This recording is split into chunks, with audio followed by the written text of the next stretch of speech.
Hello everybody, we're in real time now. I woke up about 5 o'clock this morning. Too early, but better than last night's sleep, which was like waking up every single hour on the hour and getting up at 5, which is weird because I've reduced my medication and my caffeine consumption to a degree since it's about a third from the time I had surgery, and I had to completely abstain from all of my medications, and no caffeine, nothing by mouth, no pills, not even a multivitamin, and that was a really hard day. I was in excruciating pain. My blood sugar was all over the place because I'm reactive hypoglycemic. Non-diabetic hypoglycemia, and so my blood sugar was unhappy.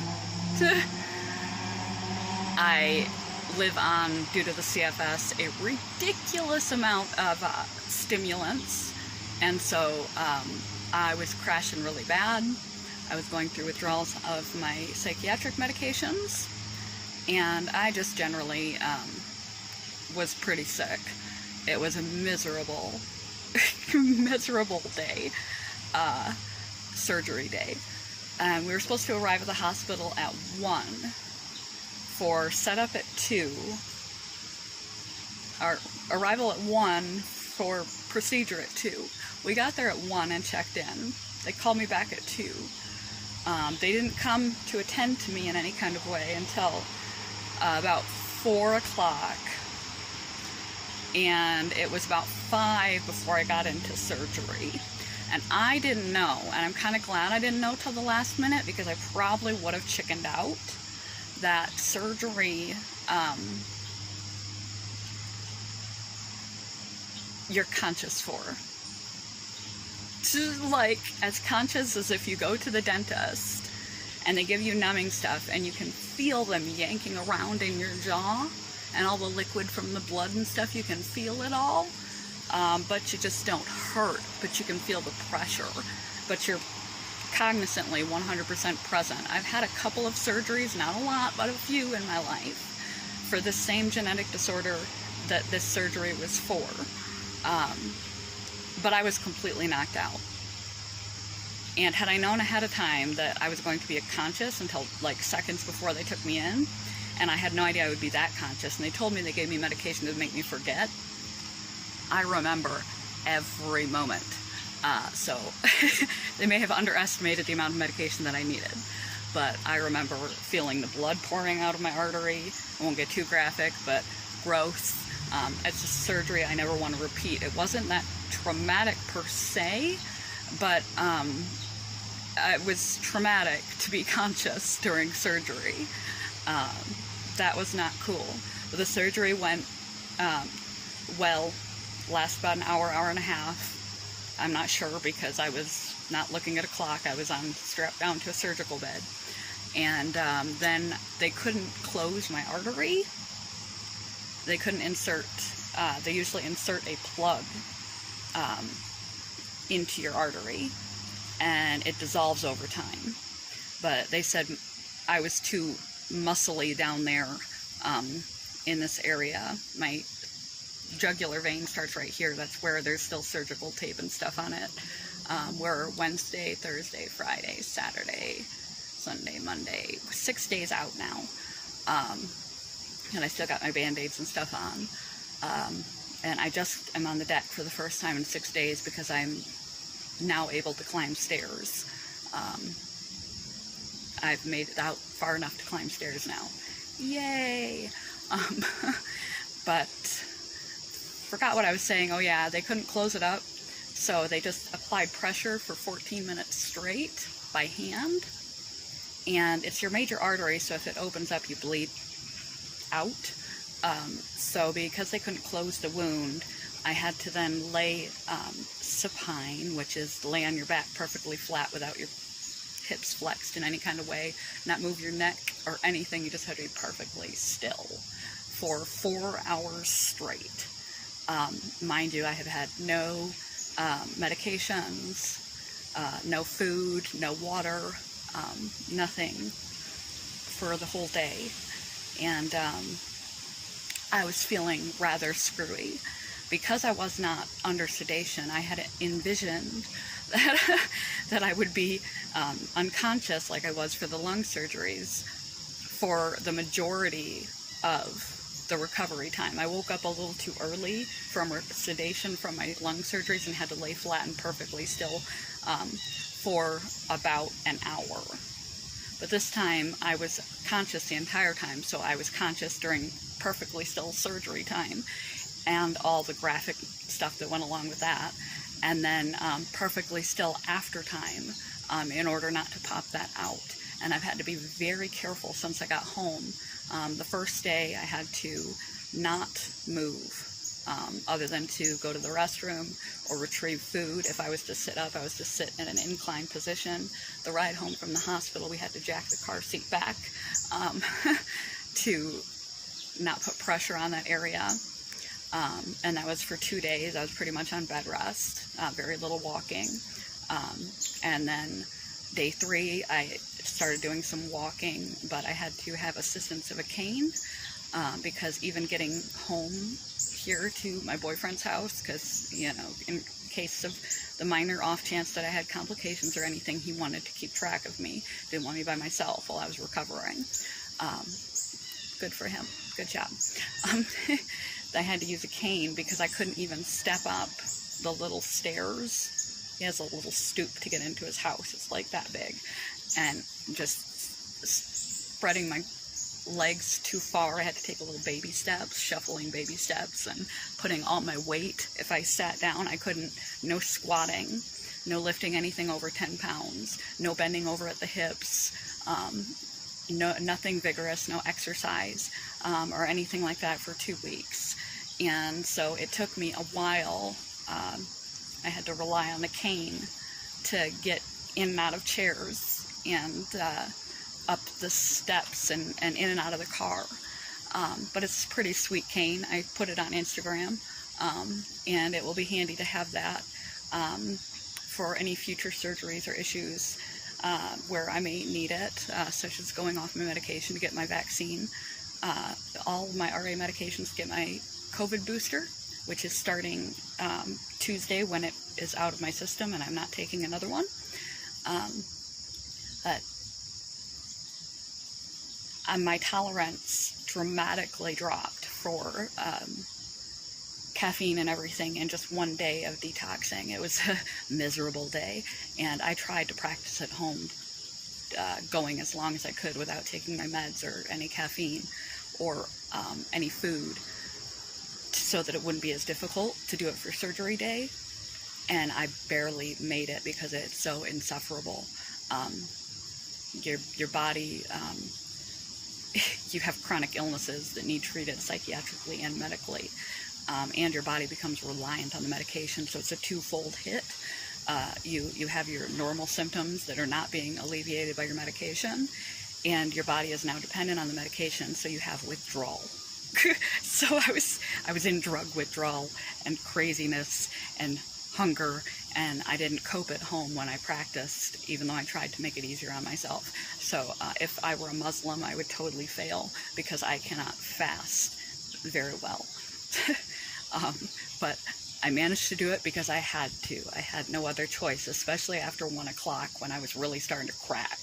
I was already in the hospital and I couldn't get out.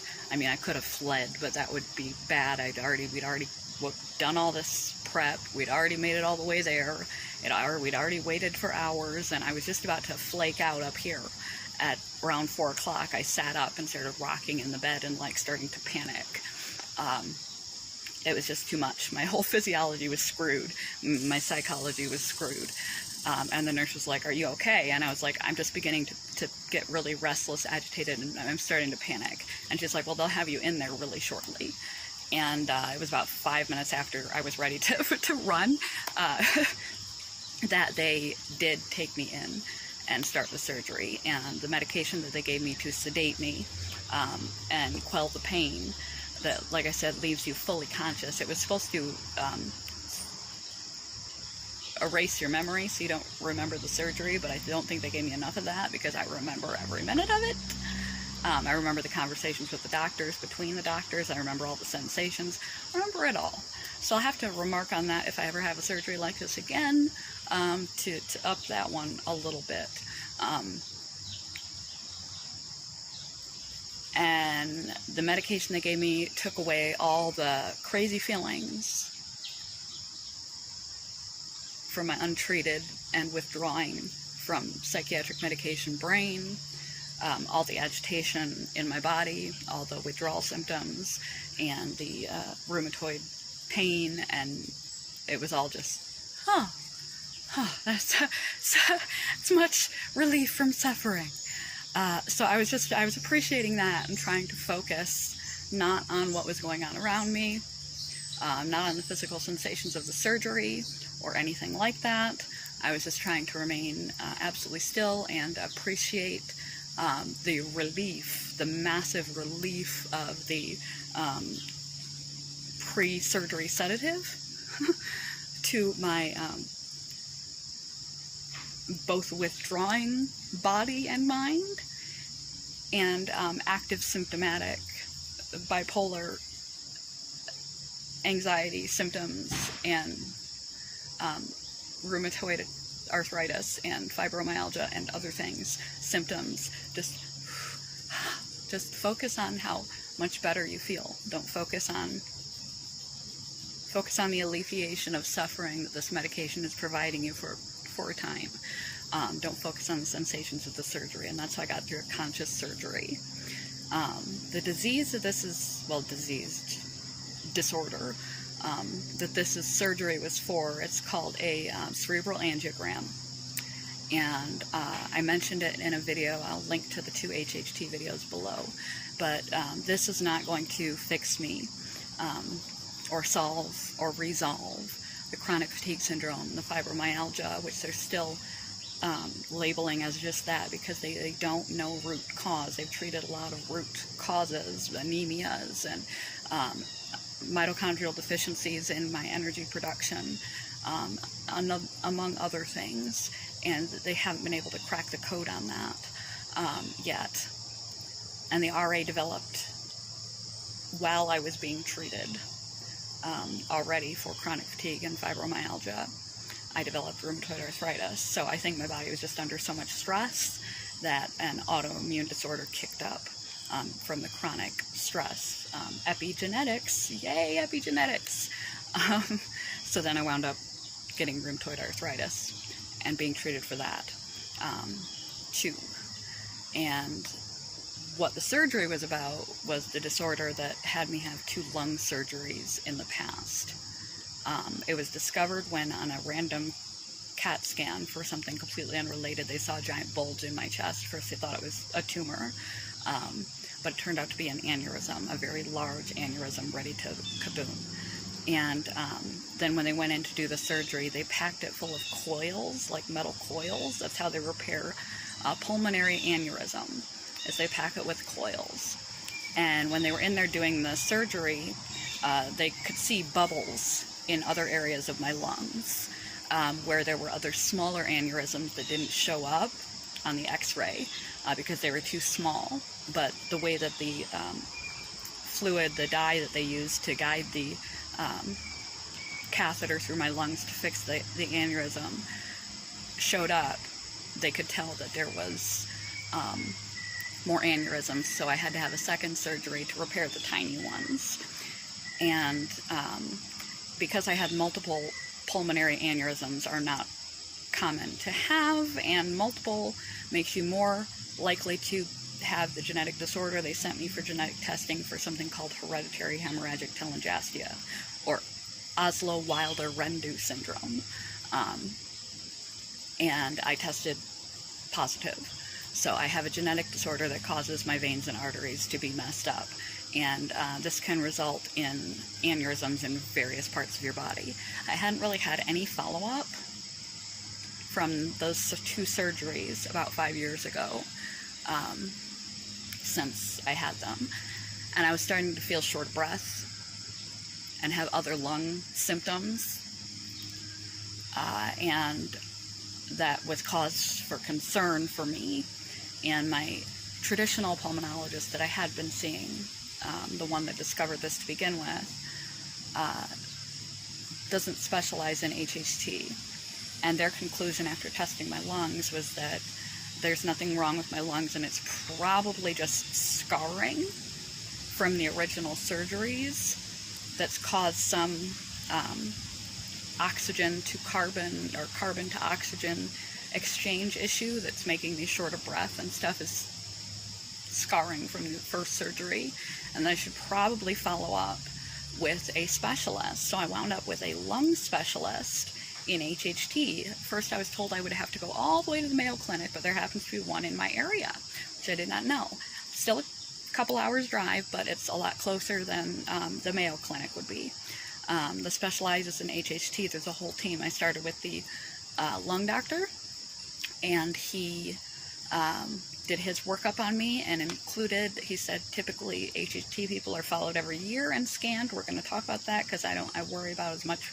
I've had a lot of radiation over my lifetime, head to toe scanning, and to check for blood clots and new aneurysms, especially in the primary organs where they tend to be, which you can find more about that disorder if you want to on the links below.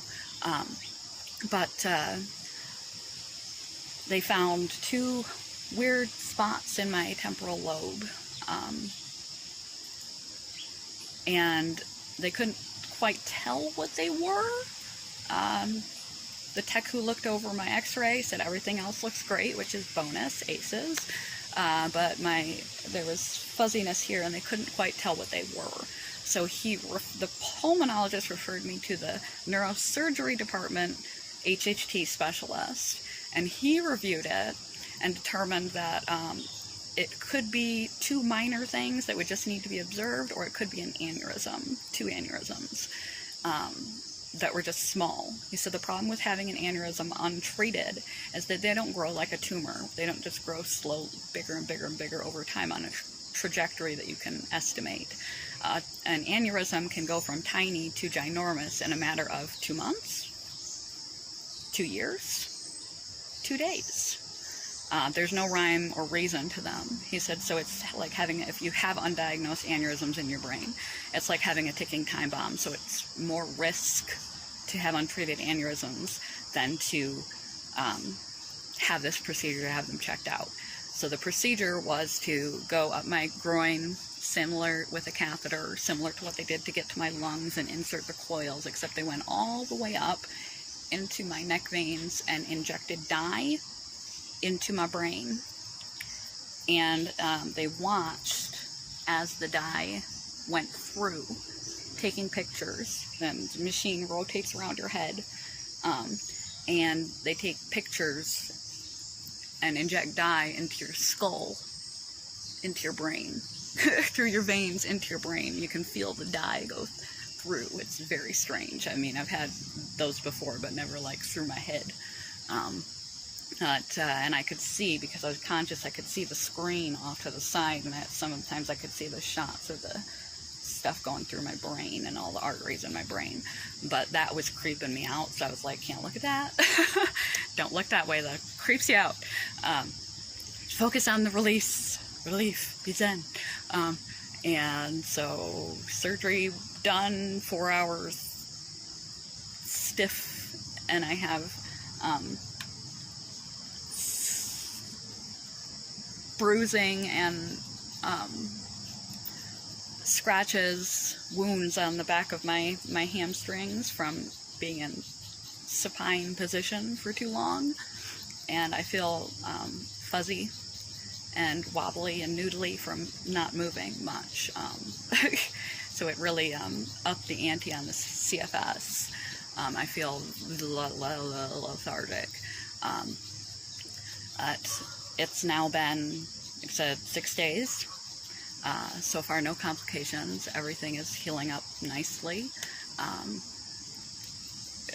Great, good, thank you, Lord. Everything seems to be fine. They did find 2 aneurysms in my brain. That's the bad news. The good news is that they do believe they can be treated with radioscopic surgery, gamma knife surgery, and for that I will have a metal face head helmet thing drilled into my head. They'll put numbing on 4 spots, front and back, and then they'll pin this thing to my head, like bolt it to my head, and then bolt me to a table. And then there's this big machine that sends a bunch of rays of radiation at you. And I guess from what I've researched, the areas where each individual beam passes is so little radiation it doesn't do a lot of damage. So, you know, minimal brain damage. But where they all connect is a lot. And they're going to try to eradicate them that way. It's going to be another all-day procedure, all day at the hospital, no food, no medication. I don't know how many treatments, whether they can do both aneurysms in the same go, whether it's going to take more than one treatment. From what I've researched online, it could take 2 years for the thing to shrink up and dissolve after that. Most side effects besides headache and nausea that happen immediately after the radiation treatment happen 6 months later, like other neurological problems, behavioral changes, especially because they're in my temporal lobes. That's your higher order thinking.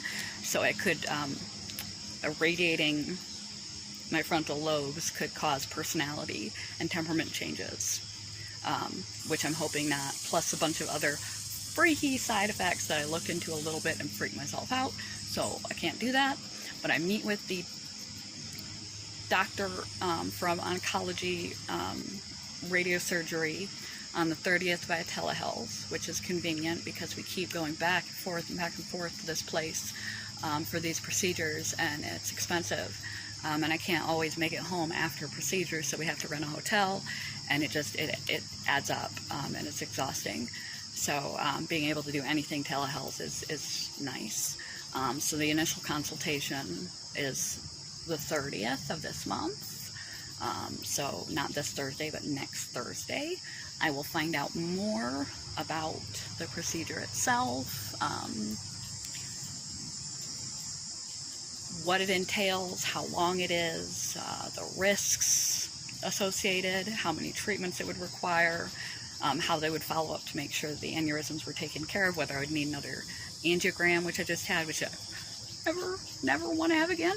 Hopefully I do not need that to double check that they're gone. How soon do they want to start treating them? What side effects do I need to look for in the next, like in the preceding 6 months mark, when side effects start to show, and before then, if there's like swelling in the brain, or you know, what are the signs I need to look for?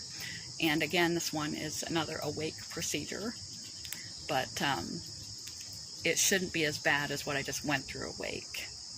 And any neurosurgery is usually awake. So the bad news is I've got 2 aneurysms that need treatment. The good news is that it's not open head brain surgery. I don't know if I'm strong enough for that. I've survived a lot of things in my life, and you've got to do what you've got to do. And they say God doesn't give you anything that you aren't strong enough to handle. But I don't know if I'm strong enough to handle that, so I'm very grateful that radio gamma knife is an option for both aneurysms, despite one being deeper, and despite them screwing a thing to my head and me being awake for all of this. It's much better than open head neurosurgery. So I don't know when that'll happen and what that'll do to my brain.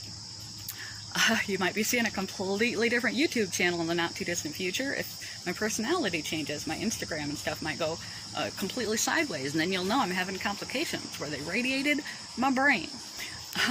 Today is Monday. Today is my return to work day. But my vocational service specialist, because I work at a place that has assisting, sort of, for people with disabilities. And she wants me to stay off until the 12th of October, when I can resume my RA medications, because I'm supposed to be feeling quite ill once the Humira runs out of my system, so I can get my booster shot, and then the following Tuesday proceed taking my Humira. Then I can come back to work. And because I am only now just beginning to be able to walk upstairs, and yesterday we tried a little walk around the block, and it was agony.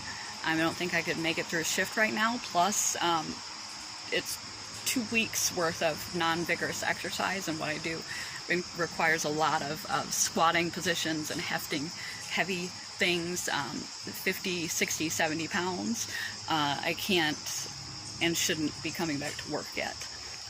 So we got to print some paperwork from my job of an additional accommodation of leave, and head out to my rheumatologist, immunologist, RA doctor, and see if she will write the recommendation for me to return to work when I resume my medications on the 12th.